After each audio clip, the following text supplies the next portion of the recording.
हाँ भाई शेख साहब, दस हुण केह्ड़ी चवल मारनी जे नवी। ओ यार मैनू इमरान खान दा जेड़ा ना पता लग गया, ये बड़ा झूठा बंदा जे। ਇਹਦੇ ਕੋਲ तो गेंद भी नहीं सी फड़ी जाती, ये मैच मूच वाली झूठ बोलदा वा।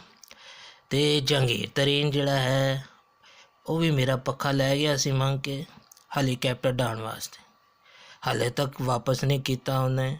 मैं ਉਹਦੀ फूफी नूं भी कहा सी ते ਉਹ भी मेरी गल नहीं जे सुनदे। ठीक है ना, और कुछ पुछ ला फिर। शेख साहब तुसीं सुनिया जिहड़ा मियाँ दे तुसीं पैसे देने जे? आहो सिगटां दे देने जे 5 रुपए। शेख साहब जरदारी तो सुना तुसीं बड़ा डरदे हो।